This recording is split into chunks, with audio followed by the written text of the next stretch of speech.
For the past 40 plus years, if you're looking to buy a mid-size body-on-frame SUV with a reputation for reliability, you were looking at a Toyota 4Runner. Ever since this nameplate came to the States in 1984, it has developed a huge cult following of enthusiasts. Now for 2025, Toyota is doing the unthinkable. We are finally getting an all-new 6th generation model, and it's a comprehensive redesign. We're talking about an all-new frame, all-new sheet metal on the outside, 2 available powertrains, including the first ever electrified hybrid, and a brand new interior with a massive 14-inch touchscreen. So today we're actually out here just south of San Diego near the Mexico border of the United States because we're finally able to get behind the wheel of the all-new 2025 model. And the big question I want to answer for those of you who've been waiting a long time for the all-new 6th generation 4Runner, has Toyota made enough changes to finally bring it into the modern era? Stay tuned to find out.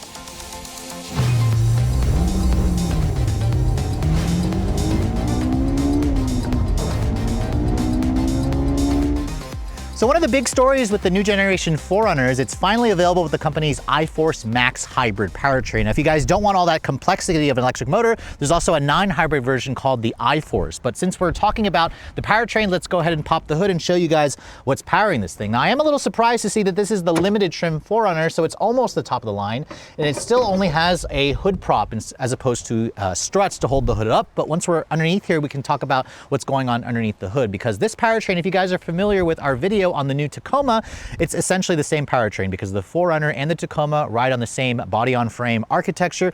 This powertrain here couples basically a 2.4 liter gasoline direct injection turbocharged 4-cylinder, so the V6 engine is gone. And if you guys are annoyed at the fact that there's now only a 4-cylinder under the hood, I want to remind you that when the 5th generation 4Runner first came out, it also launched with a 2.7 liter 4 without a turbocharger. Now this engine has a turbo, and it also has a 36 kilowatt electric motor that's sandwiched between the engine and the new 8-speed automatic transmission. Total power figures are 326 horsepower on this limited trim. If you guys go for the Trail Hunter, it has 323, and a stump pulling 465 pound-feet of torque. That essentially makes this the most powerful production 4Runner that Toyota has ever built. Keep in mind, if you guys don't want the hybrid application, you'll have 278 horsepower, 317 pound-feet of torque. All of them use an 8-speed automatic. And of course, with this being a full hybrid, it has a 1.87 kilowatt hour nickel metal hydride battery pack that lives underneath the cargo floor, which will show you guys the location of that later on. That's where it essentially draws its power. It recharges the batteries every time you essentially hit the brakes via regen braking, and fuel efficiency is better versus the non-hybrid. This model that we're showing you here, this limited, is rated at 23 in the city and 24 on the highway, about 23 combined. That is of course on regular grade gas. This has a 19-gallon fuel tank. This vehicle, if you guys want the iForce Max powertrain, comes standard with the company's 4-wheel drive system with a low range transfer case. Now the limited has a full-time 4-wheel drive system, which means there's no 2-wheel drive mode. The other trims will have a part-time system, which means it has a 2-wheel drive mode. I prefer this setup here so you don't have to actually switch it into 4-wheel drive if you guys are driving in inclement weather. With the 19-gallon fuel tank, you're looking at just over 430 miles of range, which is not bad, although Toyota did shrink the fuel tank capacity by about 5 gallons compared to the previous generation. Towing capacity also went up to around 6,000 pounds. If you guys go for the iForce Max, it drops to 5,800 pounds due to the extra curb weight of the battery pack and the electric motor.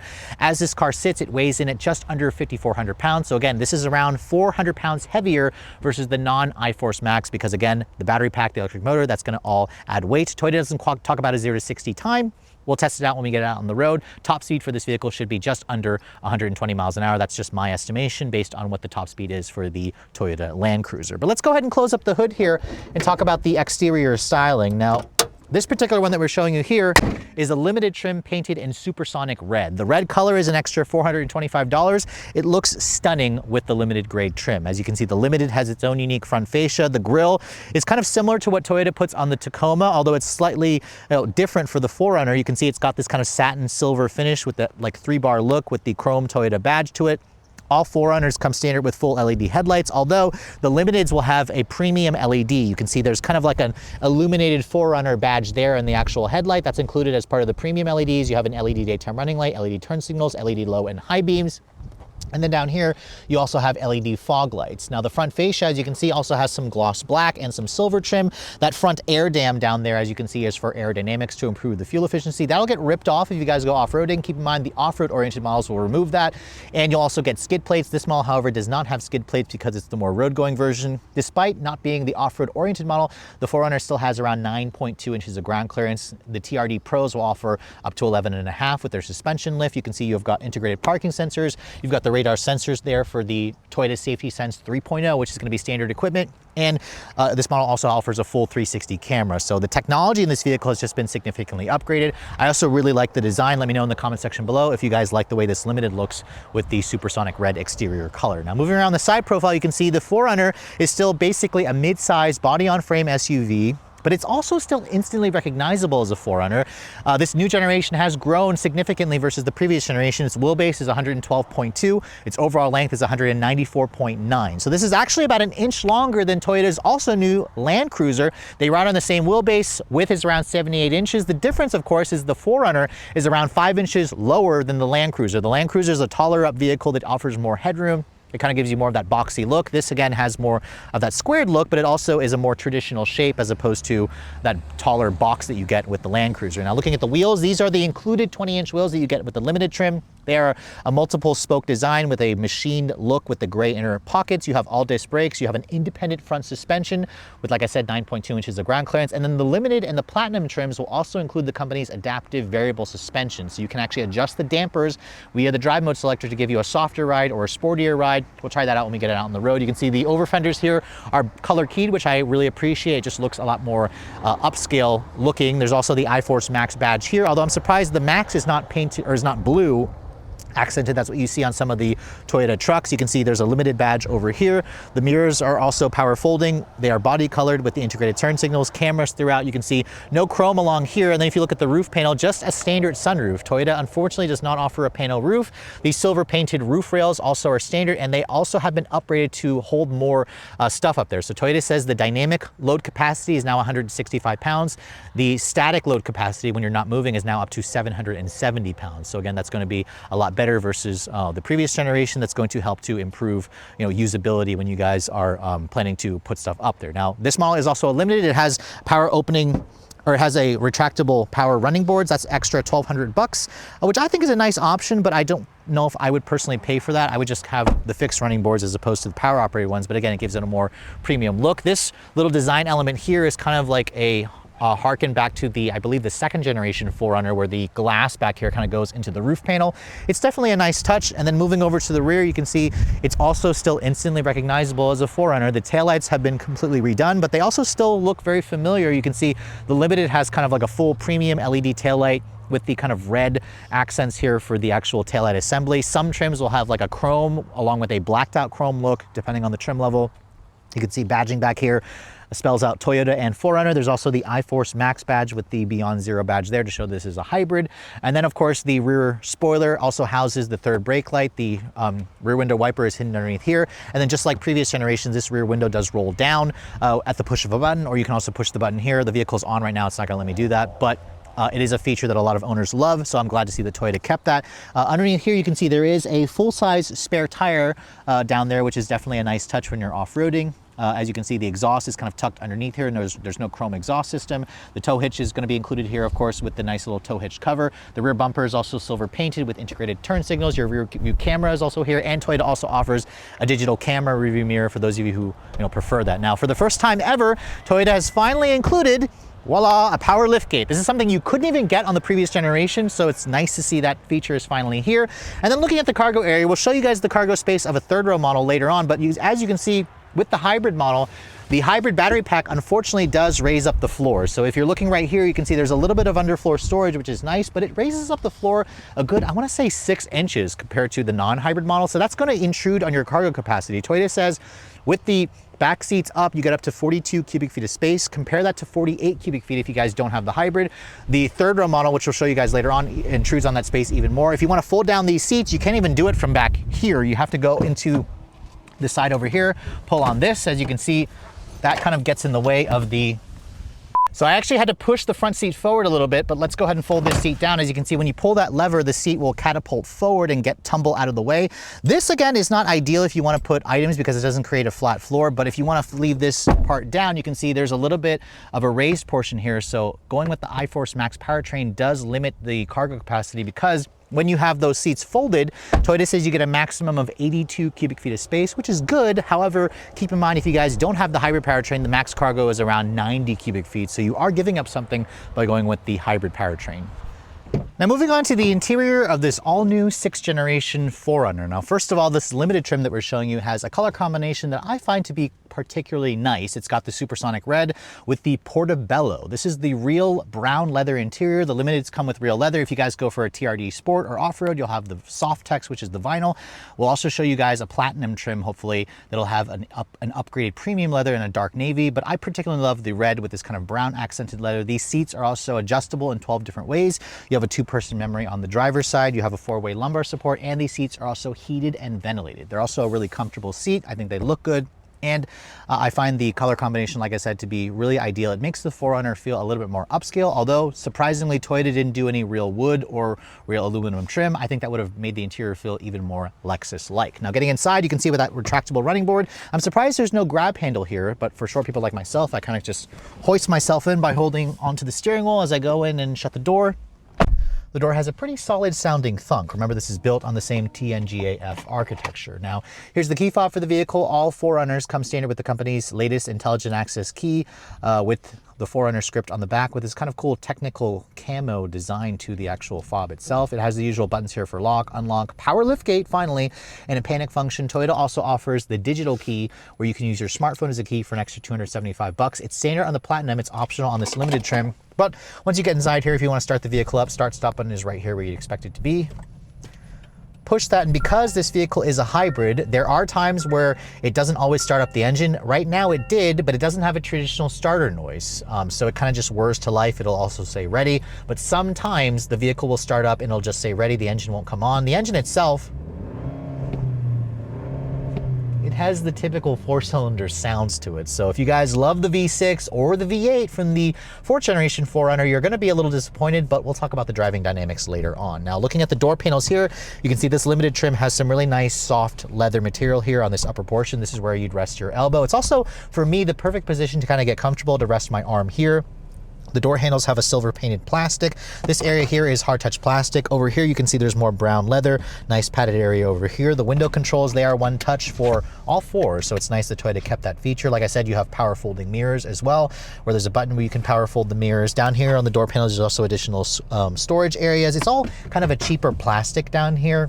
This trim also includes a 14-speaker JBL premium sound system in the limited trims and in the upper trims. If you guys are an audiophile, you're going to appreciate that. Looking at the steering wheel, you can see this is the same new corporate steering wheel that we saw in the Tacoma and I believe the Tundra. Surprisingly, the limited includes a power tilt telescoping function. It better considering the price point. We'll talk about that later on in the video. No heads-up display, however. You can get that in some of the 4Runner's competitors, although I'll have to double-check the Platinum to see if it has the heads-up display. Unfortunately, if you guys are expecting this material here to be nicer, this is where it is a hard touch plastic material, although I don't mind the graining material. Although it would have been nice to see this a soft touch material. You can see that over here it has almost like a carbon fiber look, black plastic textured trim. The glove box is covered in the same beautiful soft leather with the portobello color, which is nice. Over here, the dash design is pretty similar to the Tacoma, along with, of course, the infotainment system. Now, this is the latest 14-inch Toyota audio multimedia interface. The 14-inch system is standard on the Limited. If you guys look at the SR5, you'll actually have a smaller 8-inch display. Same thing with the TRD Off-Road and the TRD Sport if you don't get the premium package. The 8-inch display looks like it cheaped out. I personally would skip it. The limited trim also includes the fully digital 12.3-inch cluster. The baser trims will have just a 7-inch display with kind of like an analog and a digital combination. Again, if you guys like tech, the 14-inch screen I think is the perfect size. And also keep in mind, this screen is actually bigger versus what you find in the Toyota Land Cruiser. That tops out at 12.3 inches, so it's surprising to see the Toyota puts a bigger screen in the 4Runner when this is supposed to be the cheaper vehicle. Going back to, or looking at the CarPlay, you can see CarPlay, you can make it up full screen if you'd like. It looks fantastic. It's quick and snappy and responsive. You can also click that to bring back the sidebar here to go back to the native system. This also has embedded GPS, which is built off of the cloud system. So you have to have actual service to actually pull up the GPS. Your audio information is over here. You can go to your car information here where you can pull up your trip computer. You can also go into your settings via that little gear icon there where you can change a lot of things. You can also customize some of the settings in this vehicle. But overall, the interface is pretty similar to what I've shown you in the past. There is also a full 360 camera. If I push that button, Here you can see it does a full 360 perimeter scan. I find that view to be kind of useless. It's also showing a TRD off-road instead of a limited, so it would have been nice if Toyota actually, made that to the actual vehicle that you're driving. If I put the vehicle into reverse, you can see there's your full 360 camera, which offers trajectory, it offers cross-traffic braking, it offers multiple different views. So it's great to see Toyota has finally given this thing some impressive technology with a much larger screen. So this is a huge upgrade versus the 8-inch screen in the previous generation. Now it starts as the base screen. This is, of course, the upgraded system. My test car also has a technology towing package that rolls in a digital camera review mirror. If you guys don't like that, you can just go back to a standard mirror, which again is nice that Toyota gives you that option for it. Down over here, you can see lots of chunky buttons and knobs. You can see volume knob, you have dual zone climate control, you have your heated and ventilated seats, which is an actual button, which I appreciate. You have your heated steering wheel button, and then you have your wireless phone charging pad here. There's also a traditional chunky gear lever, which allows you to kind of access the manual mode here via the actual shifter. There's no paddles on the wheel. Toyota doesn't do that, surprisingly. And then of course your drive mode selector is over here along with your electronic parking brake. If I start switching the drive modes, you can see there's 6 different drive modes: an Eco, a Comfort, a Normal, a Sport S, a Sport S Plus, and a Custom mode. I think the Sport S Plus is a little bit silly in a vehicle like a 4Runner, but we'll talk about the drive modes later on during the driving scene. And then your 4-wheel drive selector is here. Remember, this being a limited, you have a full-time 4-wheel drive system, so you have H4F, which I believe stands for maybe fast, H4L, which stands for low, and then there's ELF, or low, which is the low-range transfer case. No locking rear diff, as you can see, or locking center diff. That's something that we'll talk about in the off-road oriented versions. You have a tow mode over there, I believe. You have a nice big grab handle here. You have 2 USB charging ports. You have a 12-volt power outlet, of course, so pretty decent storage over here. And then over here, you can see the center console has a nice padded area. If I open this up, it's not the deepest console area. As you can see, I'm surprised it's so shallow. There's also no USB or no power outlets in here, which again, storage could be an issue if you guys prefer something a little bit better. There are some shelves over here, along with another USB over here if you guys want to connect via the wireless CarPlay, via wired connection, versus the wireless functionality. If I open up the glove box, you can see it's a bin style. It's pretty deep, actually. It's damped, but not lined with felt. Offers a good amount of additional storage. And then above me, you can see the headliner material feels a little bit cheap. This is also an early pre-production model. If I want to open up the back window, there it is right there via that button. If I push that open, you can see it rolls it down, or it rolls it up. It's not automatic, or actually, I'm sorry, it is automatic, but again, it's a feature that a lot of 4Runner owners really prefer. This standard sunroof is also included on the limited trim. Sadly, it's not a pano roof. It's very traditional in the sense where you open and close it, you can tilt it, it has a manual shade. But just keep in mind, if you want a pano roof, this is where something like a Jeep Grand Cherokee kind of offers that feature. But overall, the interior certainly feels nice. Does it feel luxurious? No. The seats are comfortable. Yes. This is a real leather material, at least. But, I kind of wonder, for this kind of price point, I'm surprised Toyota didn't want to use some more real wood, real aluminum trim. But just keep in mind, the previous generation 4Runner also wasn't all that luxurious on the inside. But for a pre-production model, I didn't hear any squeaks and rattles in the interior. And I also noticed that a lot of the panels, they fit together quite nicely. Now, if you guys are interested in getting the new 4Runner with the 3rd row seat, we actually have one here to show you. Toyota only brought out one, an SR5 with the 3rd row seat option for an extra $600 or $750. Before we get into the 3rd row, let me show you guys the 2nd row. So obviously a bench seat is included. The bench looks pretty much the same as the models without the 3rd row package. You can see the SR5 that we're stepping in here actually has cloth seats, and the cloth seat actually is not too bad. I was expecting it to feel kind of cheap and scratchy. It actually has a pretty high quality premium feel with this kind of interesting diamond texture to it. This is the gray cloth seats. This SR5 trim that we're showing you, as you can see, does not have a sunroof, so headroom space should be a little bit better, but there is this nice little bump here to kind of give you a little bit more headroom. Rear seat space back here, rear seat materials are a little bit cheaper. These are hard touch plastic. You have an unpainted area for the door handle trim. It is slightly padded here where you'd rest your elbows, but overall you can kind of tell this is more of the base or trim. Legroom space should be pretty similar, just under 35 inches of legroom. The floor obviously is raised up because it's a body on frame with a live axle. You do have rear seat air vents. These vents literally look like they came out of a 4th generation 4Runner, so it's kind of easy, or it's kind of funny to see this material. This part quality still kind of the same. You have a 12-volt power outlet along with 2 USB-C ports, and then there's kind of a big blank area there where you still get 2 storage pockets, which is nice. If you fold down the armrest here, you can see there's a cup holder, and it's also pretty easy to get comfortable back here for average size adults. But remember, the 4Runner is not really designed to be, the big family vehicle. That's where a Highlander or a Grand Highlander comes into play. But let's go ahead and check out the optional 3rd row, because to get back here into the 3rd row, it's kind of a process. First of all, you have to pull on this little lever here that Rob's going to show. The seat will catapult forward, and as you can see, if you have a child seat anchored here, you won't be able to keep it anchored to get into the 3rd row. And as you can also see, the 3rd row does fold down pretty flat, but putting it back up requires like a two-step process. So you have to kind of push that seat back up, and then you have to pull this out, as you can see here. That brings out this little jumper seat at the bottom. And then when you get back here, let's go ahead and show you guys what the space is like for somebody my height. I'm 5'7", so I'm not the tallest person, but as you can see, the headroom space is pretty bad. This thing, I mean, my hair is grazing the ceiling. I'm only 5'7". This seat literally offers no thigh support whatsoever. So I'm kind of sitting here with my knees up in my face, and legroom space is not terrible. Now this seat it is reclined forward slightly. So if I want to bring this back to recline it, as you can see, my knees come pretty close to hitting this. So this is designed for people, or for an emergency. So if you have small children, you have in-laws, you have people you don't like, you're gonna put them back here and basically make them suffer on those longer trips. But hey, at least it's here in a pinch. Now in terms of features, there's hard touch plastic pretty much everywhere here.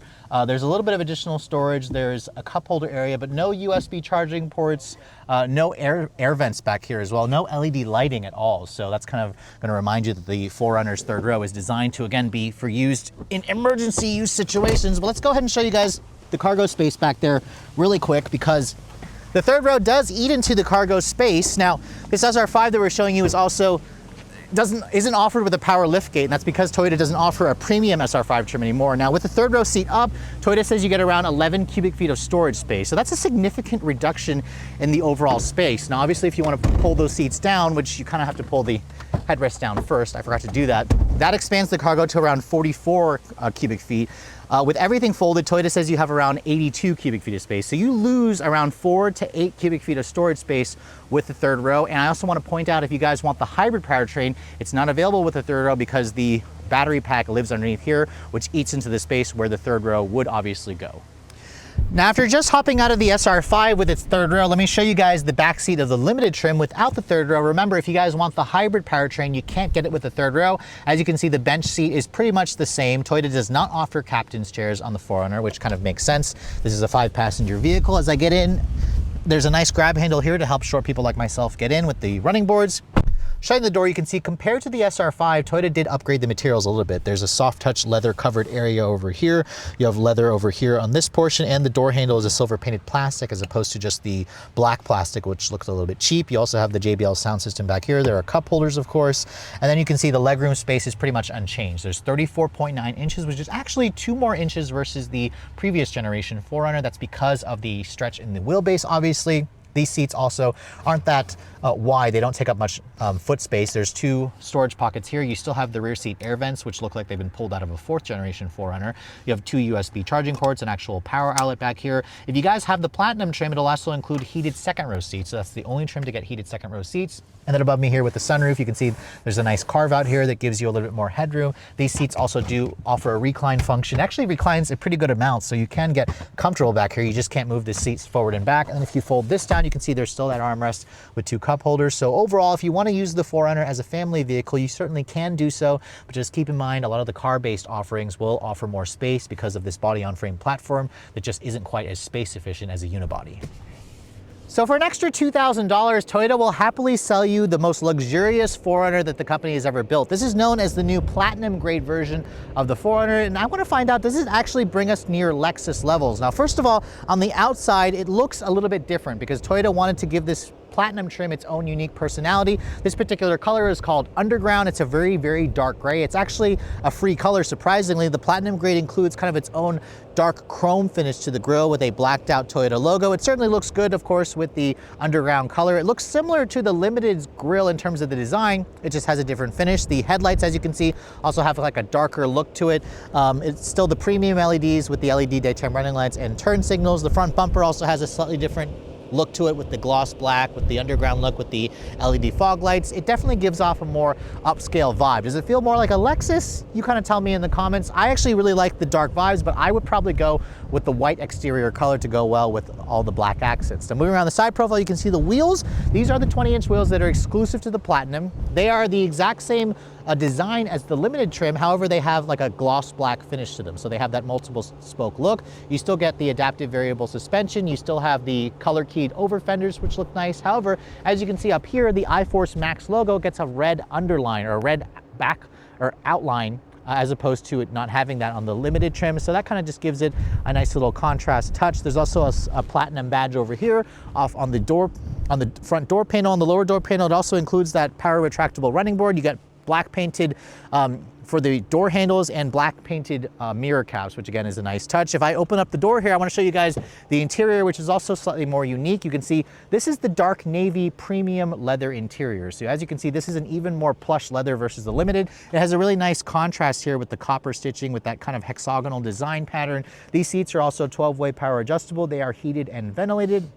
And if you look over here on the dashboard, there's this kind of interesting carbon fiber wood look trim that you'll find splashed throughout the dash. This is also the only trim to get the heads-up display. That's going to be standard equipment, along with the bigger 14-inch display and the digital camera rear view mirror. So again, there are a couple of upscale touches, but if you guys don't want a dark interior, this dark blue is the only color combination that you can get for the Platinum, so kind of keep that in mind. I do wish that Toyota would have offered the Portobello interior that you find in the Limited, or just like a lighter white color interior, so maybe that's something they'll do later on. Now in the rear seat area, you can see that beautiful navy leather carries through, and really the only change that I'm seeing here is the addition of heated rear seats. So you have a 3-level heated rear seat in the back seat area. No third row is available in the Platinum because this only comes with the hybrid powertrain, so kind of keep that in mind. But let me know in the comment section below if you guys would prefer to go for the Limited, or if you want the extra luxury touches that you get with the Platinum grade. So here we are at long last. We are driving the brand new 2025 Toyota 4Runner. This has been a long time coming, about a decade and a half in the making, because Toyota is really slow about updating the 4Runner. So when you get a new version, it's a really big deal. Let's go ahead and test out the 0 to 60 time for this model here. We'll go down the road a little bit where it's a little more flat. We are driving the model with the iForce Max hybrid powertrain. So it's the same powertrain out of the new Tacoma, 326 horsepower, 465 foot-pounds of torque. We have it in sport mode here.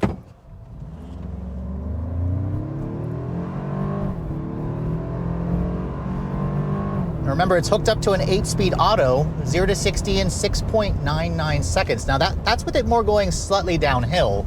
We'll see if we can do another run up ahead if we can find a more level surface. There's also a few cars behind us, so I don't want to get plowed from behind with a big semi-truck. I've got Rob, of course, next to me riding shotgun. But this powertrain is about as good as I remembered it in the Tacoma and, of course, in the Toyota Land Cruiser.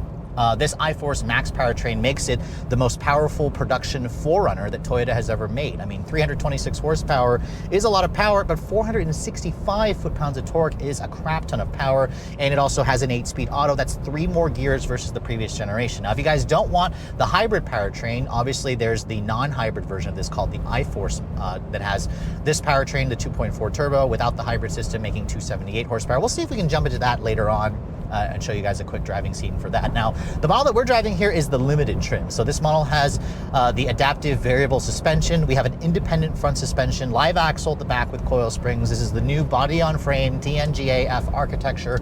So this is the same platform that also underpins the Tacoma, the Tundra, of course, although that's a much supersized version, the Sequoia, the Land Cruiser. And this powertrain is a really strong frame to start with. The 4Runner in general feels still like a 4Runner. With the adaptive variable suspension, I'm noticing that the ride quality in this mode is pretty bumpy. You feel the jitters, you feel the fact that it's a live axle at the back, but let's go ahead and switch the drive mode here into its comfort setting. We'll go into the comfort setting here and see what the changes that it makes, of course, with the dampers going into their softer setting. Now, the model that we're driving also has the 20-inch machine finished alloy wheels. 20-inch wheels are the biggest wheels that you can get on the new 4Runner. And they certainly make this truck look a lot nicer on the outside, but if you guys are preferring a more off-roady look with all-terrain tires, those models have either a 17 or an 18-inch wheel. But in this mode here, I'm noticing that the ride gets noticeably more comfortable. There's less jitteriness from the suspension. The ride quality just feels a lot smoother. In fact, it feels a lot smoother to me versus the last Lexus GX that I drove. That was a GX Luxury with the 22-inch wheels. So I think Toyota has surprisingly done a pretty decent job with the adaptive variable suspension, of course, and the Limited trim to the ride quality of this vehicle. We'll have to see if the SR5 with its fixed dampers makes a difference. Unfortunately, right now we're kind of stuck behind this slow-moving semi-truck. But the one thing I like about the 4Runner in this Limited trim, these are real leather seats. They're heated and ventilated. They are very comfortable and supportive. I really appreciate how soft the seats feel. They also have a little bit more aggressive bolstering than I expected it to, especially a vehicle of this caliber. The steering in this car is very much very truck-like. It's light, numb, devoid of feel. If you put it into Sport Plus, it makes the steering heavier, but it doesn't actually add any more road feel to it. But overall, it's a very easy car to drive. Now, 4Runners in general haven't always been the most comfortable car to drive. Now, we drove this car out in an hour to get out to this ranch to do our filming, and I actually found it to be pretty comfortable. Handling-wise, it's still a body-on-frame truck vehicle, so it's not gonna be as comfortable as like a Highlander or a Grand Highlander to drive. But if you guys are essentially replacing your old 4Runner with this new one, you're gonna be surprised at the level of refinement, especially when it comes to technology, because check out this massive screen. It's 14 inches. Now, I do want to mention, if you guys want the 14-inch screen, you're going to have to spend over $50,000 to get a trim level with that screen, because if you guys want to spend under 50 grand, they're going to have that small 8-inch screen, which is just kind of really, really puny in a vehicle like this, especially considering the price point.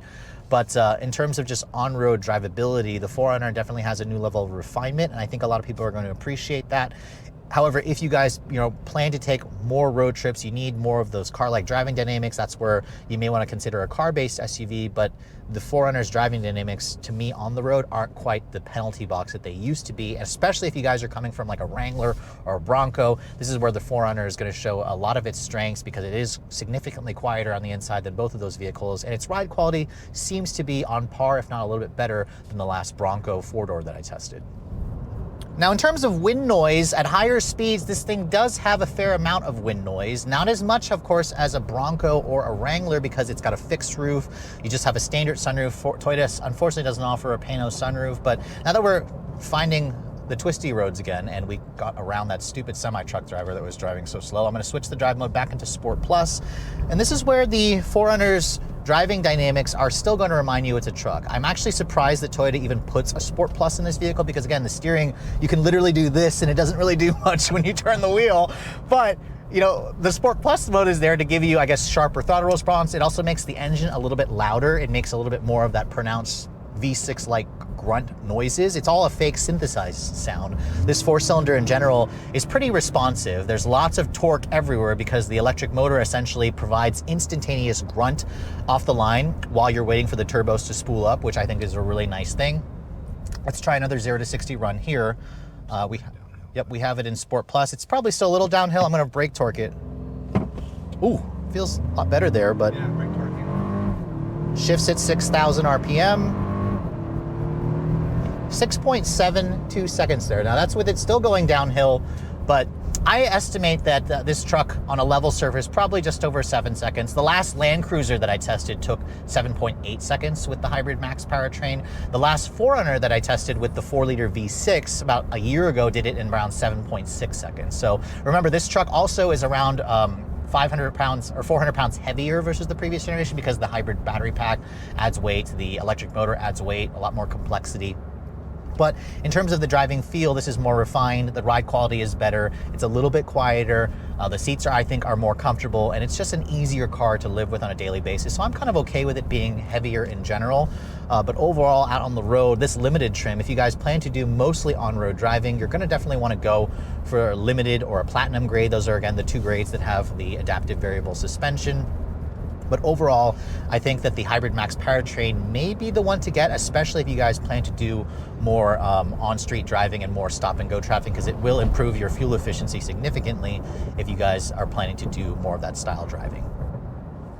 So on this rather windy day, we finally got a chance to get behind the wheel of the all-new 6th generation 4Runner. As you guys know, this vehicle is an extremely popular model for Toyota. The company managed to sell around 92,000 units in the US last year, which is a pretty steep decline. Typically, Toyota does between 120 to 150,000. I suspect that has to do with supply chain issues, as they're kind of retooling the Japan facility to actually build the all-new 6th generation model. And I have to say, after finally driving this new version, the iForce Max powertrain, for me personally, is the one I would go for. In fact, for those of you who were wondering about the fact to go with the hybrid powertrain, it's around a $2,800 upcharge, and as you guys saw, 0 to 60 happens in the 7-second mark. It should also improve the fuel efficiency in real-world driving, out and around town driving. The 8-speed automatic transmission is also smooth. The powertrain is really good. It's just the 4-cylinder doesn't have the typical noises that you want a V6 or a 4Runner to have, although the V6 also wasn't a great sounding engine either, so kind of keep that in mind.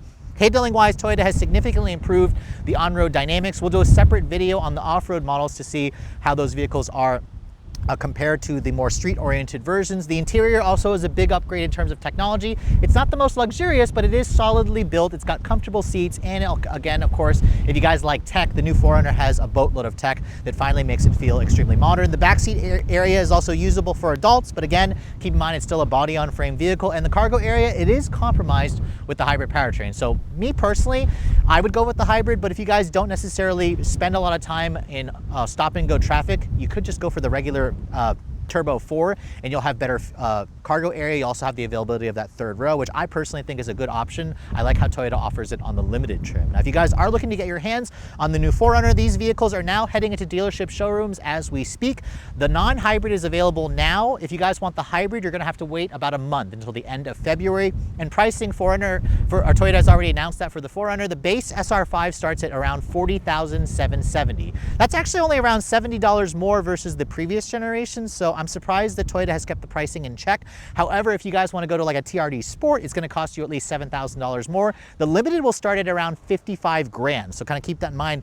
4Runners have gotten pretty expensive. If you guys want the hybrid max powertrain, it's around $2,800 extra. My test car with the power retractable running boards, the LED lights, the tow package with destination for around $1,500, you're looking at an as-tested price of $62,000, just under $63,000. So again, this kind of money used to be the same price for a Lexus. So I think Toyota has done a really good job with redesigning the 4Runner, but I also think it's gotten pretty expensive. Obviously, if you're looking at like a Jeep Grand Cherokee, that's a main competitor that starts around 36 grand, but a Jeep can easily go over $70,000. I suspect those of you who want a 4Runner, however, you're buying this because it has a reputation for reliability and durability. So that's one of my selling features, of course, for the 4Runner. But keep in mind, again, other car-based models are going to be more, usable. They're going to offer better ride quality. They're going to be a little bit easier in terms of interior space. So kind of keep that in mind. But with all that said, hope you guys have enjoyed my full overview on the brand new 2025 Toyota 4Runner in this limited trim. If you're also looking to see the latest cars I'm testing, be sure to follow me on Instagram at redline_reviews. Like us on Facebook. And as always, guys, please keep subscribing to the Redline Reviews YouTube channel for all the latest reviews. Thank you so much for watching. I'll catch you all in the next video.